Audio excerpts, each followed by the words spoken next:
On this edition of Native Report, we travel to the Ho-Chunk Nation and take in their annual Labor Day powwow. And while we're at the Ho-Chunk powwow, we learn about the Moccasin Game. And we interview Ho-Chunk Nation President Wilfred Cleveland. We also learn something new about healthy living and hear from our elders on this edition of Native Report. Production of Native Report is made possible by grants from the Shakopee-Mdewakanton Sioux community, the Blandon Foundation, and the Duluth Superior Area Community Foundation.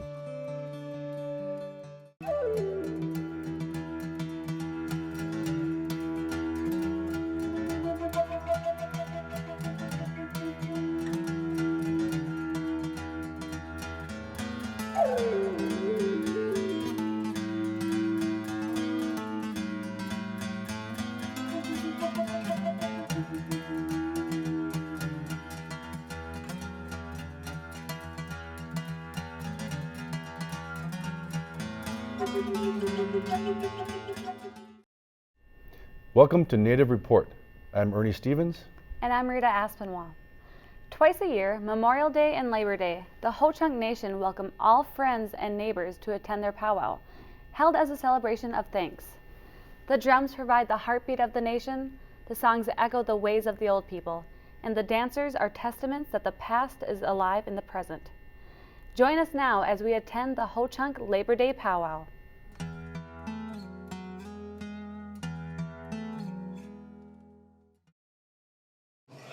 You're now listening to the Ho-Chunk Nation welcome song as we welcome all our dancers into the arena.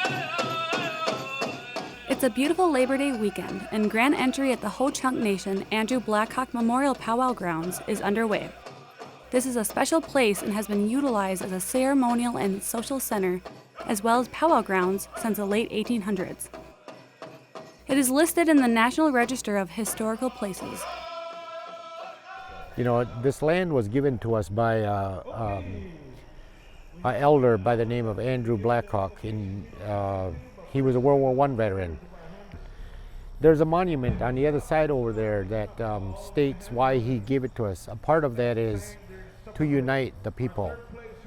When you say celebration, I don't look at it as a celebration. I look at it as a gathering of friends. New friends, old friends, we come together, enjoy the dancing, the singing, and it's just a social gathering. Here we have a traditional powwow. Spectators in the stands watch as dancers move in time to the beat of the drum. For some dancers, this may be their first time within the powwow arena. All dance for a reason.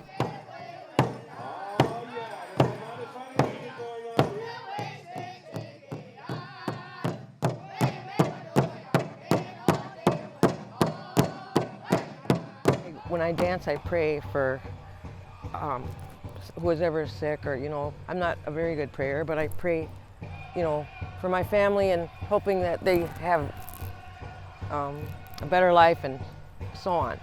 And because my daughter was sick, I danced for that reason too, and I prayed for her and for me because we were going through a real hard time. It makes me feel good. I can feel it in my heart. And I wanted to get my grandkids to dance, and now I'm dancing with them. We love it, and we're camping out and enjoying ourselves. We need a crow hop from you, and then we're going to go over to Motown for a sneak up. So get a good one ready, Motown. I dance for everyone else here, really, for my family, more or less. Because when I first started dancing, it was more like all my friends are doing it, so hey, why not? But as I started learning more about it, and hearing the stories on the original grass dancers and stuff, and then my grandpa sat me down, Choka in Ho-Chunk. He sat me down and he said, when you're out there, you're supposed to be happy. You're supposed to have a good feelings going, and you're supposed to do it for those who can't dance. And every time I'm out there now, I think about that. Just have good thoughts, do it for everyone that's up in the elder section that used to be able to dance. I like traveling here and there and going to different powwows and stuff. I like just representing the tribe and my family and stuff out there. The Ho-Chunk people are a giving people, and this powwow is one example of their generosity to share their culture with others. our nation gives us a good-sized chunk of money to take care of the people during the week or the weekend. There's a lot of planning that goes into the meals, who your cooks are going to be. At this powwow here, we are kind of in a tight bind here because we didn't expect this many people to show up here. So things are going good so far. Our budget for food and stuff like that, we're good. There's a lot that goes into it. Food, all of the things that you see around here, nothing's free anymore. So we have to budget that money well. Back in the day when I was a younger man, I should say, my uncle, he used to run this powwow here two times a year. Back then, there was no money. People would come here and donate whatever they could, whether it was meat, whether it was canned goods.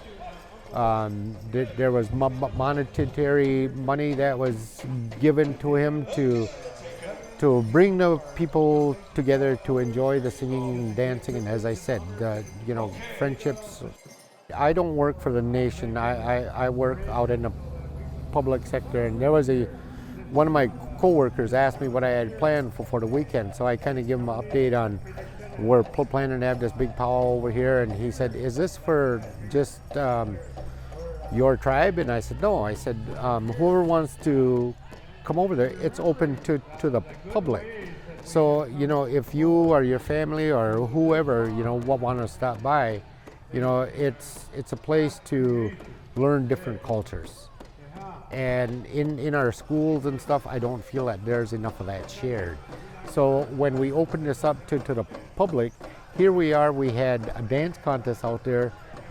Non-natives were out there dancing, and it looked like they had a good time, so they can get a feel for what our dancers are up against out there with the heat and whatever else. But I feel they enjoyed themselves very much. So it's trying to bring in the outside world as to who we are. They can hear you now, Black River. How about that?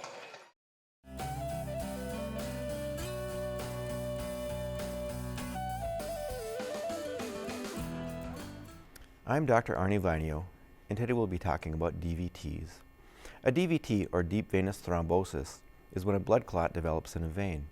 Veins are the low-pressure blood vessels that return blood to your heart after it brings oxygen to your tissues. Most people who get DVTs have risk factors like cancer, trauma, major surgery, birth control pills, or pregnancy. When someone gets a DVT without any risk factors, it's called an unprovoked or idiopathic DVT and is treated differently. DVTs form in different places in the body, but are most common in the legs, and that's what we'll talk about today. Most DVTs don't have any symptoms, but when they do, it's because of impaired venous blood flow due to that clot. There may be sudden swelling and or pain in one leg, dilatation or swelling veins on the surface of the leg, and red or discolored skin. Diagnosis depends on finding the clot in a deep vein, and we look for them with ultrasound or CT scan. Clots that form in superficial veins don't carry the same risks. For instance, clots in veins just below the skin, like varicose veins, are called superficial thrombophlebitis and are not DVTs. Clots deep in the calf muscle, in the large veins in the upper leg and pelvis, are considered DVTs and need to be taken seriously because they can break loose and travel to the lungs. DVTs are either chronic, subacute, or acute. Chronic or subacute means the clot has been there for a while, is denser, and the blood vessel is not expanded. Acute or new DVT means the clot is more soft and compressible, and the vein is usually larger than the vein on the opposite leg. Every year, 1 in 1,000 adults will develop a blood clot. Approximately 2/3 of these are DVTs, and about 1/3 are pulmonary emboli, or PEs, which are clots that have broken loose and traveled to the lungs. As people age, the numbers rise, and the overall incidence is going up because people are living longer and testing for DVT is getting better. Your body's blood clotting system is really complicated, but the three main reasons DVT and other clots happen is due to a thing called Virchows Triad. This is a combination of venous stasis, endothelial damage, and a hypercoagulable state. Venous stasis means blood isn't moving well, such as during long car, train, or plane rides. Endothelial damage means injury to blood vessels like during surgery or from injuries. A hypercoagulable state means anything that makes blood clots happen more easily, as in pregnancy or inherited blood clotting disorders or cancers. Hospitalization DVT is unfortunately common, and that is a DVT that happens during hospitalization or within 90 days of hospital discharge. Good news? There are brand new medicines to choose from, but those choices depend on things like a patient's kidney function, liver function, pregnancy, cancer, obesity, and bleeding risk. Some DVTs are treated for 3 to 6 months, but other people need to stay on medicines for years. Non-traditional tobacco use? You knew this was coming, and avoiding a DVT or a blood clot in your lungs is a great reason to quit smoking. There are many programs and medicines to help with this, and no one said it would be easy. As always, if you can't stop smoking for you, stop for the sake of your children and your grandchildren. And don't forget to call an elder. They've been waiting for your call. I'm Dr. Arnie Vinio, and this is Health Matters.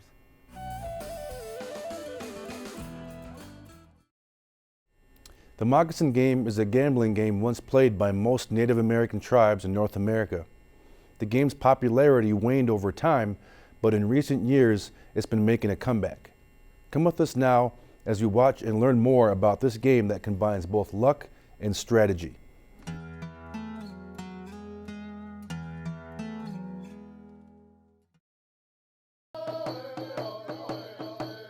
It is early Saturday morning at the Ho-Chunk powwow grounds. A small group of men are playing the Moccasin Game.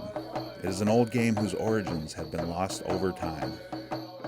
Today we got a tournament going on. We call it Wagujekok, Moccasin, otherwise known as. I learned it by watching it as I was a kid.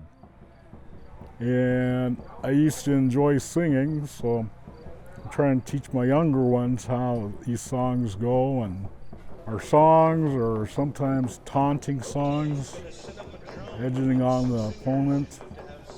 So telling them to give us 4 sticks, or sometimes they can be very rude, these songs, but it's part of playing. Amongst Ho-Chunk, we've got usually 64 teams active. At one time we had people from Aberdeen showing up, Sea Boys, and I forgot their names. They were a good team. They quit coming after we whipped them, so My team is like my grandson and 2 sons that were sitting there. So for the last couple years, we've been taking first place, but I think we're up for an uphill battle. We're at the bottom right now. So how old is the Moccasin Game, do you know? We don't know. We really don't know. The other tribes, Menominee people, Odawa, Potawatomi, the Fire Keepers, and the Chippewa, Ojibwe, Anishinaabe, they all had a form of moccasin at one time or another. Each team must have at least 2 players, and the game is played on a flat surface. The goal is to guess under which one of the 4 pads a small object called the bullet is hidden. The pads are used in place of moccasins, hence the Moccasin Game. Our games, like many of the native games here in the north, are usually, between the sky and earth people. But we got families down here, different families, so that's how we're competing today. So we have specific rules that we do adhere to during the game, and that's not lying down during the game or loading the line down. Or we have 10 counter sticks, and we're calling it straight shot today. And straight shot means that you only get 1 strike, and as you can see in our last game here, we were not finding the object, so we had to give over 4 counting sticks. And once we exhausted our counting sticks, the opposition got to hide a horse. So usually each horse represents 10 counting sticks, but this is a man's game. We call it a man's game, and So as you can see down there, that's all that was sitting at the table. Blankets, I should say. So the hand drum, it's been there. That's all I can say. It's always been there. Counters, pointers, the bullet. The bullet is a representation of something that was played with in ancient times, and it was carved out of human bone at one time. Now we use ball bearings. My dad's, my father's, extended family, they all played moccasin. One game may last a couple of hours, and with more teams and players, maybe even longer. For the men gathered here this morning, the game offers an opportunity to visit with one another and maybe share a laugh. It is also their connection to the past. It can go down to each team having one horse apiece and the counting sticks just going back and forth, and it's been known to go 3 to 4 hours, sometimes just trying to get that last stick.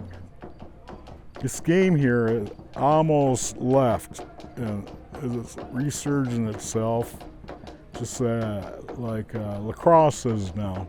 But all our games, like the Anishinaabe, they got games between the North and the South. We got it between the Sky and Earth people. It can be fun, and you can get tired of singing after a while as well. So, as you can see, as it unravels this afternoon, it's just a chicken fight right now.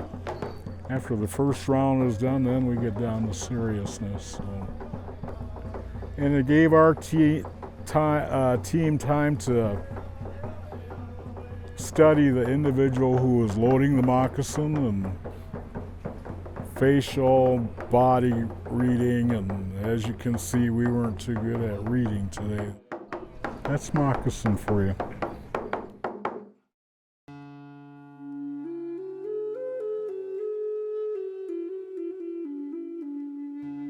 I was born on the Oneida Reservation, which is just outside of Green Bay, Wisconsin. The Oneidas were from Upper New York State originally, and they tried to move us to Arkansas, and we didn't want to go to Arkansas. So they bought 69,000 acres from the Menominees in Wisconsin and moved us there. And so that's how we ended up just 5 miles outside of Green Bay. And it was a real interesting time because so much was going on, you know, with the Packers and everybody. And so when we moved off the reservation into Green Bay, my mother said, Robert, if you go over to the grocery store over there, Mr. Farah will talk to you. And he runs a A&W in the summer. And I'll bet you he'll give you a job. No, I don't know if she set this all up or not, but probably. So I walked over there, 5 years old, remember.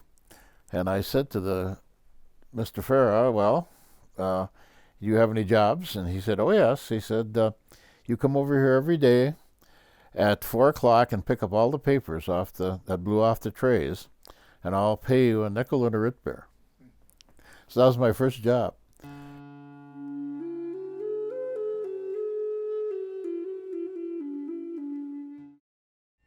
Next, Ho-Chunk Nation President Wilfred Cleveland views his position as one that serves the people. He draws upon the advice of the chiefs, the clan members, and former leaders who served before him as president.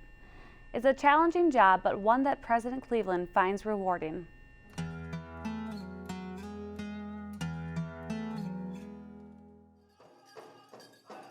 As the sounds from the Ho-Chunk annual Labor Day powwow echo across the powwow grounds, Ho-Chunk Nation President Wilfred Cleveland recalls what life was like on the nation as a young child.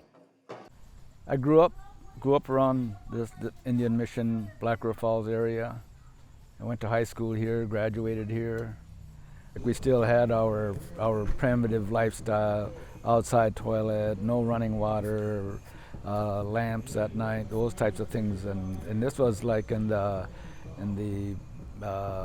late 50s, early 60s that we were like this way. And so then our elders, they knew that something had to change, and so they organized, they got together and using whatever financial means that they had, sharing it and getting together and meeting and talking about building a government.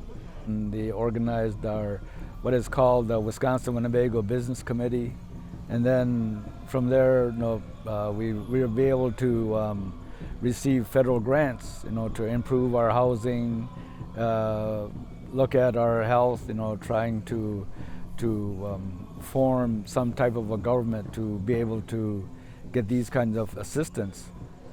And for a long time, our elders, they didn't allow anything to be written, be recorded about us, and through that, I think we've sustained a lot of our culture and our identity with our ceremonies that we still do, and this is just one of them here, the powwow. The Ho-Chunk Nation is not located on one continuous land base, such as a reservation, but has scattered communities across what is called trust and fee lands. The enrolled membership of the nation numbers around 7,500 members, and their government has 4 branches as opposed to the 3 most are familiar with.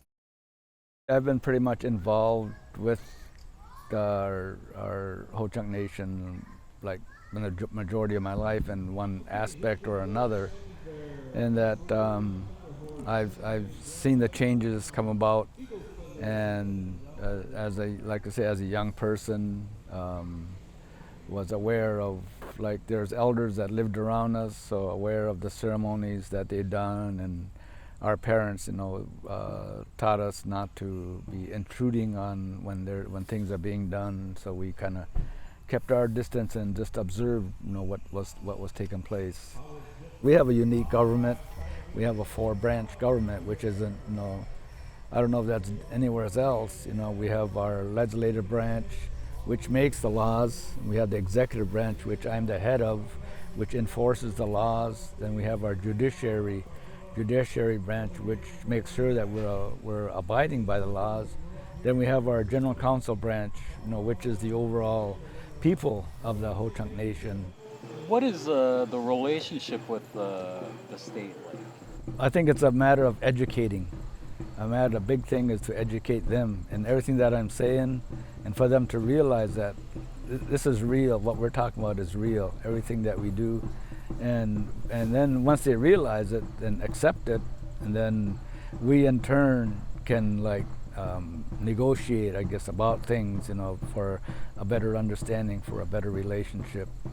And so as far as people ask, okay, so are you Republican, are you Democrat? Ain't no such thing in the Ho-Chunk Nation. It's whatever, whoever is in those governmental offices, and they're willing to work with us, and that's great. That's what we want. The Ho-Chunk Nation has made great strides in diversifying their business interests and is the largest employer in both Sauk and Jackson counties. Still, there are areas of concern, and as is the case with many Native nations, President Cleveland and his administration always plan for the future. Conservatively speaking, there's maybe 60, 65 people that we have that were Ho-Chunk language is their first language.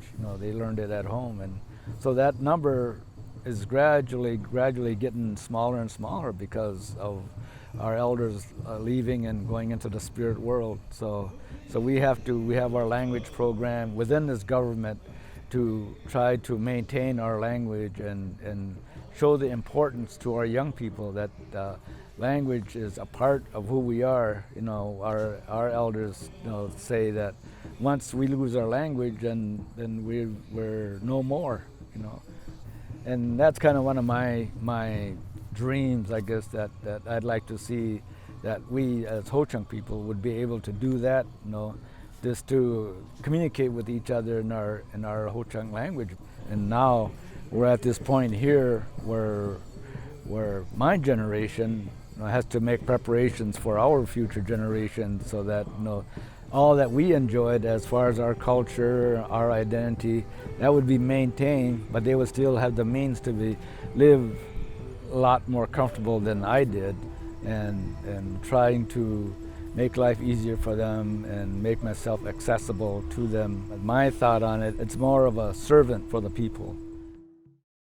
For more information about Native Report or the stories we've covered, look for us on the web at nativereport.org, on Facebook, and on Twitter. Thank you for spending this time with your friends and neighbors in Indian Country. I'm Ernie Stevens. And I'm Rita Aspinwall. Join us next time for Native Report. Rita Aspinwall is an enrolled member of the Fond du Lac Band of Lake Superior, Chippewa, and is an ICWA social worker with Fond du Lac Social Services. Ernie Stevens is a member of the Oneida Nation of Wisconsin and is a film and television producer.